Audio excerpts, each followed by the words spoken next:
Entonces, por lo que usted me dice y quiere saber todo el proceso, el desarrollo que ha llevado el inicio del oratorio del Coyol, la historia del Coyol, pues nosotros con mucho gusto se la vamos a narrar.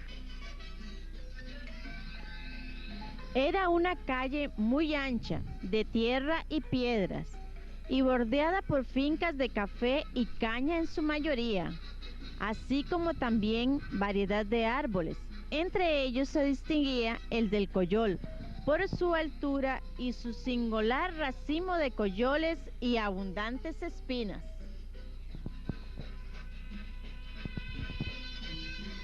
El nombre, según los viejos, se debe a que había un rancho donde se vendía vino de Coyol. Otros nos cuentan que donde está el puente de la pista había una finca que era un cesteo, donde descansaban los arrieros con las partidas de ganado que llevaban a la plaza de ganado en Alajuela. Allí vivía una señora que recogía los canastos de coco del Coyol para cuidar las gallinas y los cerdos. Se llamaba María Cascante. En ese entonces se viajaba a caballo, en carreta o a pie.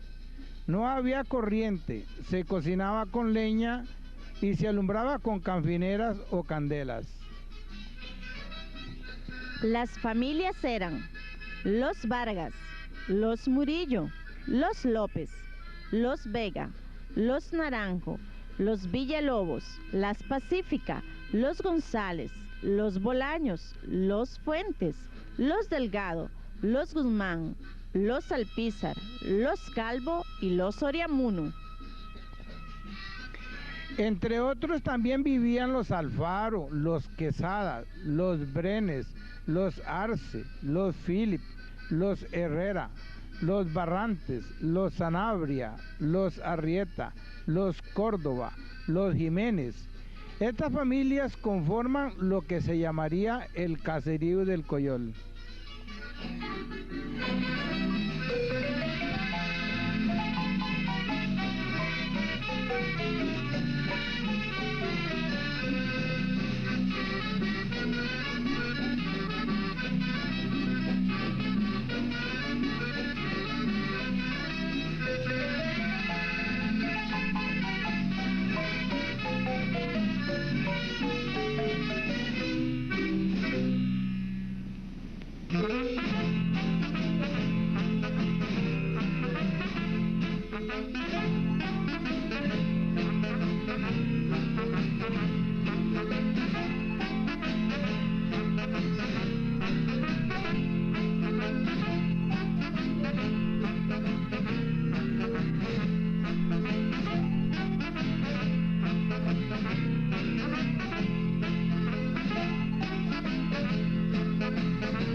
Algunas familias eran adineradas, pero en ese tiempo la gente no se fijaba en eso como ahora.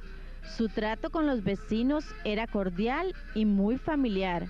Si unos tenían vaca, le mandaban leche a los vecinos. Si alguno tenía chayotes, le daba al otro. Y como aquí siempre había sembrado de todo un poco, todos tenían lo suficiente para sobrevivir. Imagínense, para ese tiempo no había luz, menos teléfono, y la cazadora, es decir, lo que llamamos buzoy, entraba de vez en cuando, y era de Hernán Trompas.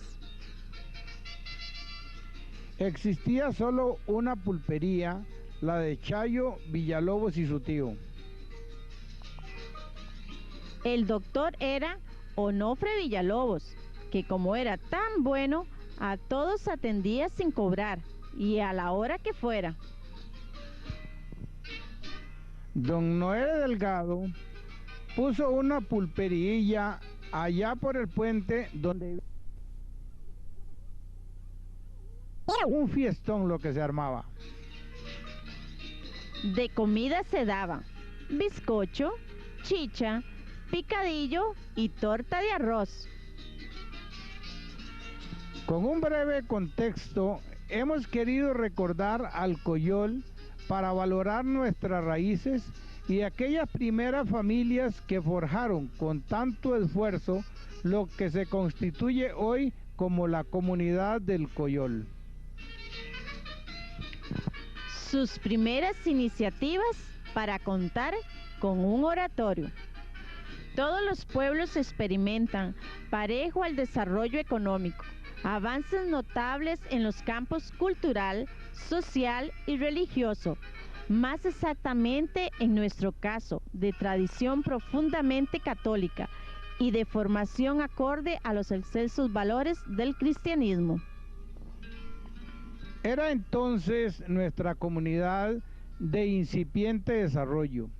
Su actividad económica fundamental la constituían las prácticas agrícolas, primordialmente el cultivo de granos básicos que utilizaban procedimientos arcaicos de escaso rendimiento.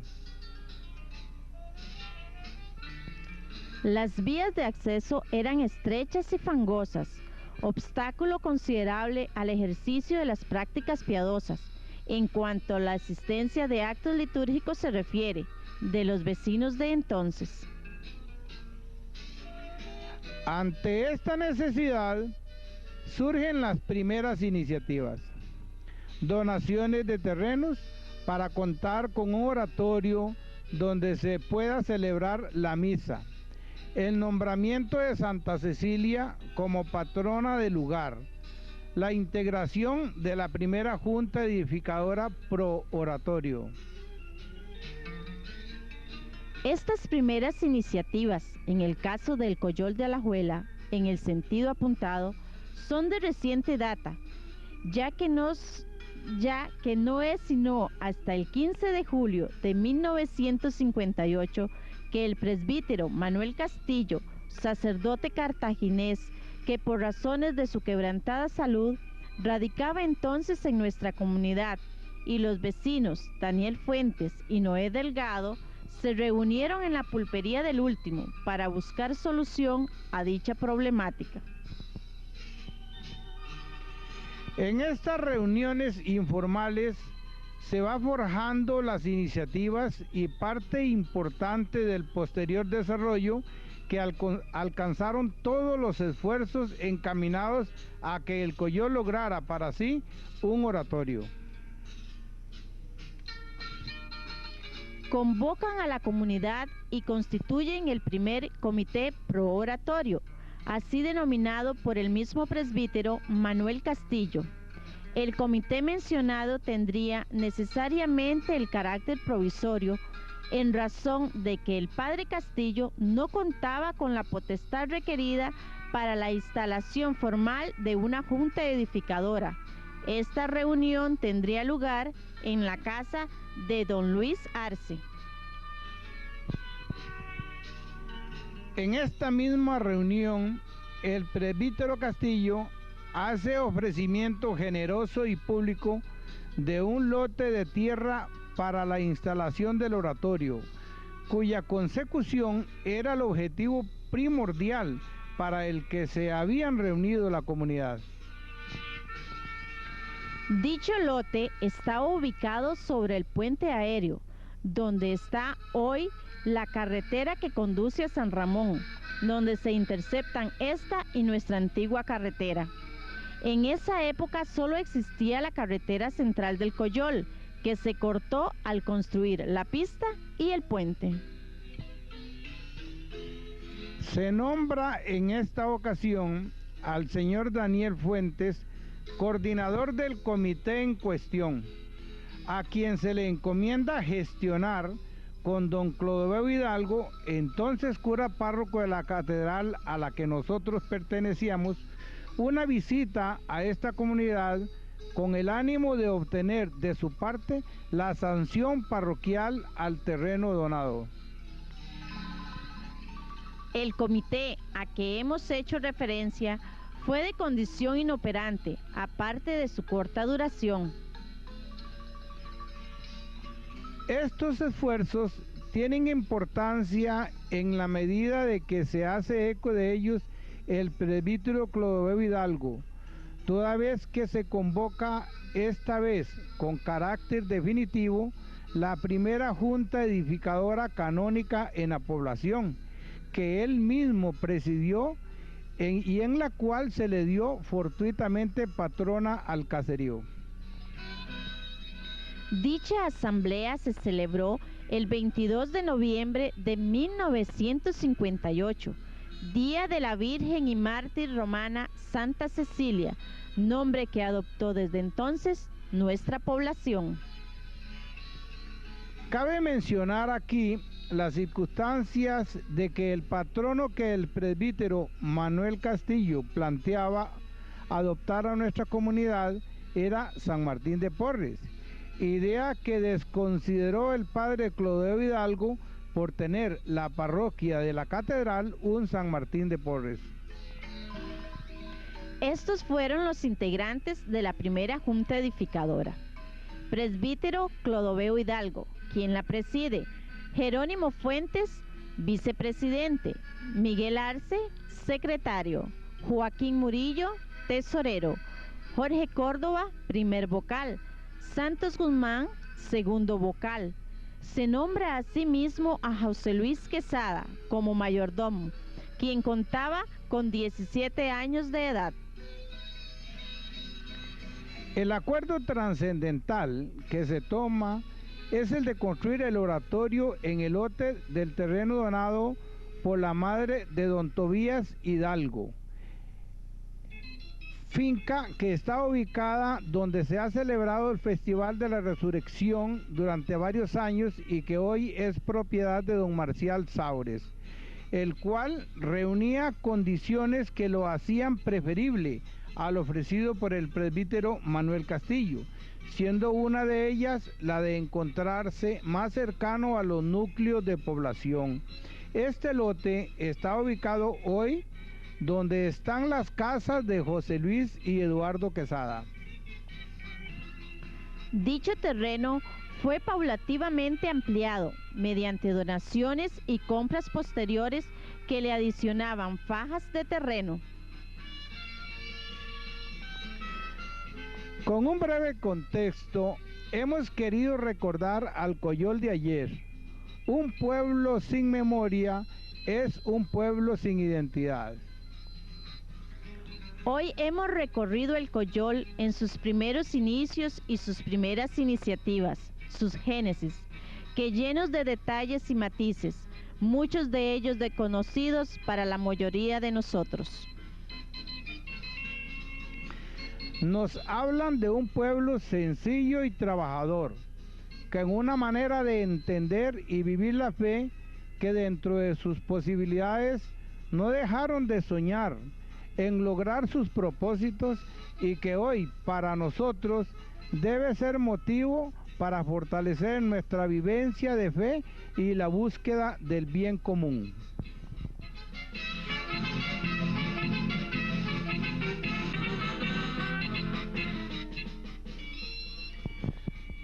la construcción del oratorio y el primer turno. Después de ser nombrada la primera junta edificadora, comienzan sus reuniones cada 15 días en la casa de don Jerónimo Fuentes y se organizan para los trabajos de limpieza del lote donado, así como la construcción del oratorio. Se transcribe del acta número 2, domingo 17 de mayo de 1959, en la sesión celebrada por la Junta Edificadora del Coyol a las 4 de la tarde, se acordó limpiar y nivelar el terreno obsequiado la semana próxima y rifar el torete obsequiado por don Jerónimo Fuentes a 3 colones el número, más las entradas de 84 colones por rifas hechas. Se cerró la sesión a las 6 de la tarde. Firmas: presidente Jerónimo Fuentes, secretario Miguel Arce, vocales Jorge Córdoba y Santos Guzmán. Se transcribe del acta número 3, lunes 24 de junio de 1959. Se toman acuerdos en la compra al colindante don Tobías Hidalgo 400 varas a razón de 5 colones cada vara. El señor Heriberto Chavarría y don Jerónimo Fuentes ayudan con 250 colones. Se pide colaboración a las señoritas María Teresa Alfaro, Berenice Guzmán, María del Rosario Córdoba y Teresa Arde. El sábado 4 de julio se va a trabajar en la cerca. Se transcribe del acta número 4, domingo 30 de agosto de 1959.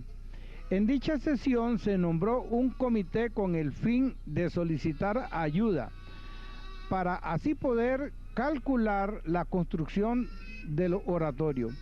El comité tomó el acuerdo de salir el sábado 5 de septiembre a la 1 de la tarde. El miércoles 2 de septiembre se acuerda la limpieza del lote y colocar el portón. Este trabajo se empezará a la 1 de la tarde. En esta sesión entregó doña Teresa de Fuentes la suma de 84 colones con 50 céntimos por contribuciones. Poco a poco comienzan a integrarse como comunidad y una manera muy típica nuestra cultural costarricense, los turnos, lugar de celebraciones, de encuentro comunitario de los vecinos para conseguir los fondos necesarios para seguir adelante en los proyectos anteriores mencionados. Hacemos lectura una vez más de una acta para recordar y hacer homenaje a esos hombres y mujeres de esta comunidad que tuvieron la fuerza y la buena voluntad para conseguir la edificación del oratorio. Tal empresa los une, los hace amigos, compañeros, es decir, no solo se va construyendo la parte material, sino que también comienza a gestarse la espiritualidad en una comunidad. El 1 de noviembre de 1959 se acuerda llevar a cabo por primera vez festejos patronales el 22 de noviembre posterior al acuerdo, con el propósito de dar contenido económico a los planes de construcción del oratorio. A continuación, el acta que confirma dicho acuerdo. En esta sesión se hizo el borrador para los programas del turno que se hará el 22 de noviembre próximo y se tomaron los acuerdos necesarios. Se transcribe del acta número 7, domingo 15 de noviembre de 1959. Se acuerda el presupuesto para comprar la mercadería del turno. Se discute el orden de fiscales para el turno. Queda de la siguiente forma: don Jerónimo Fuentes vigilará el personal y la asistencia al mismo. Don Joaquín Murillo se encargará en recoger la plata. Armelgol Guzmán, fiscal de la ruleta. Santos Guzmán, fiscal de la lotería. José Luis Quesada y don Jerónimo recibirán a los visitantes y se cierra la sesión a las 6 p.m. Para invitar a los vecinos y circunvecinos se realizaba una actividad días antes que se llamaba el convite, que consistía en la visita de unas personas vestidas de payaso que declamaban poesías o coplas, todas alusivas a la actividad que se iba a realizar. Como respuesta, la familia les daba una contribución. Los que hacían de payaso en ese entonces eran Manuel Rivera, Luis Araya y Alfredo González. Con esta manera tan singular y llena de alegría y humor, se motivaba a los vecinos a colaborar y a participar del turno. 22 de noviembre de 1959, a las 5 de la mañana, atronadoras bombetas despiertan a los vecinos del lugar, invitándolos a participar en el primer turno, que posteriormente continuó celebrándose. A las 9 de la mañana, con la misa, se inauguraban las fiestas patronales, con la novedad que el cura párroco de la Catedral de Alajuela, parroquia a la cual pertenecía en ese entonces el Coyol, Clodoveo Hidalgo, oficiará la misa. A las 12 se vuelven a anunciar las fiestas, dando inicio a diferentes actividades. La cocina del turno estaba a cargo de distinguidísimas señoras: Teresa Rodríguez, Carmelina Quirós, Ana Celia González, jefa de cocina, y otras señoras de la comunidad. En la cocina se elaboraban comidas típicas pertenecientes al lugar, como tamales de chancho, que se preparaban con anterioridad, frito, hecho de vísceras de cerdo, lomo relleno, chicharrones, picadillo de papa, sopa de mondongo y gallinas.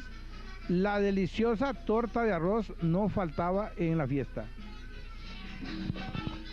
La tradicional cantina, instalada en un chinamo hecho de caña de bambú, con los famosos tragos, estaba a cargo de Claudio Cruz, Tío Lulo, Dago Murillo, Lisanías Delgado, Chano. Para esta celebración, la música fue traída desde el barrial de Heredia. En ese momento, según los lugareños, era la mejor que se conocía. El juego de lotería era parecido a lo que hoy es el bingo. Como premio se entregaba la mitad para el ganador y la otra se dejaba para beneficio de las fiestas.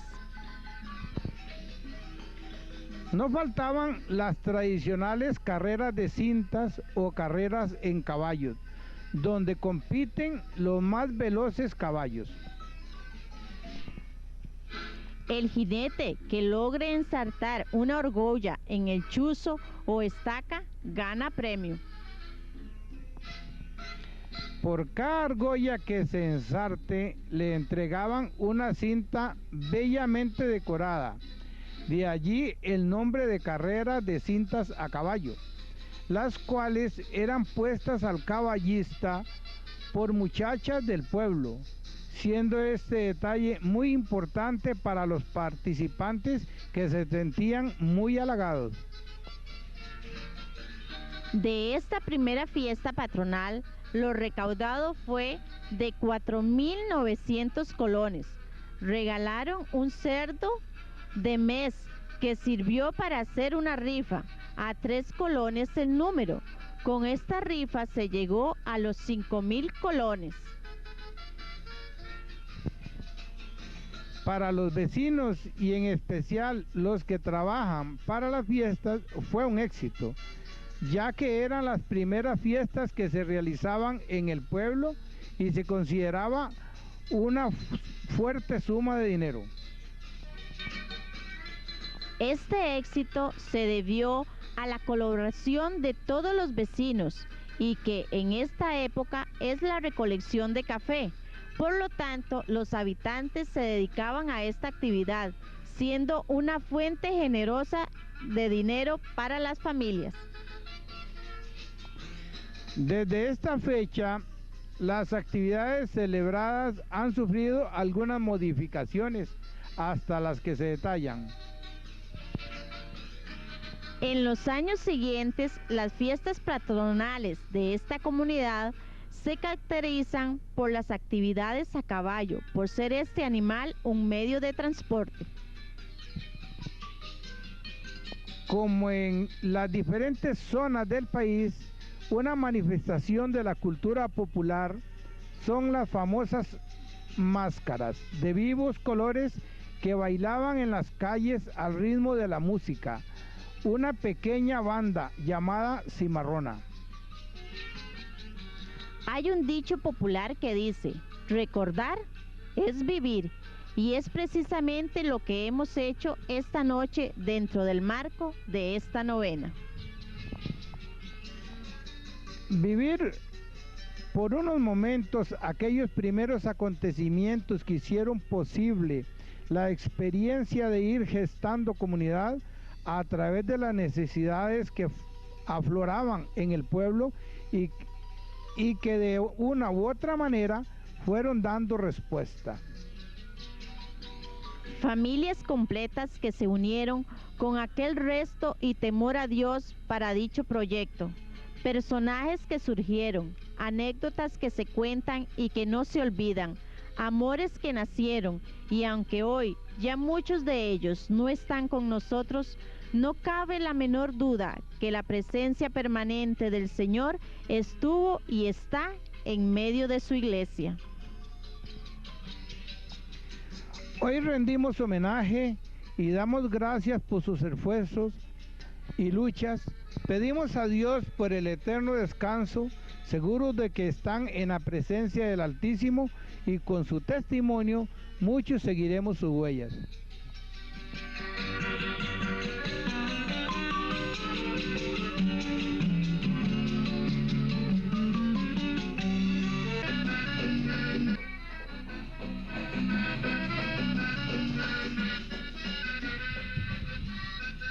Las primeras celebraciones litúrgicas y la compra de la imagen de Santa Cecilia.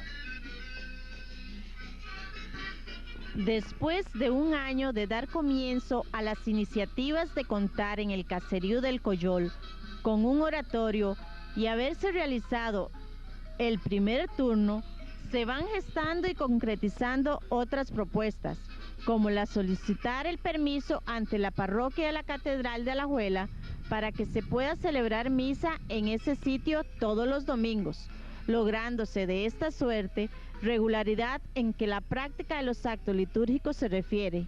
Esto sucede en el mes de enero del año de 1960. Se transcribe del acta del 16 de enero del año 1960 lo siguiente. Del artículo 2, el señor Daniel Fuentes presenta la idea de conseguir permiso para misas y para esto se nombra un comité. Dicha solicitud la hará Daniel Fuentes y José Luis Quesada. Del acta del domingo 22 de mayo de 1960, en el artículo 2 se acuerda la primera misa de primera comunión para el domingo 29 de mayo a las 7 de la mañana. Es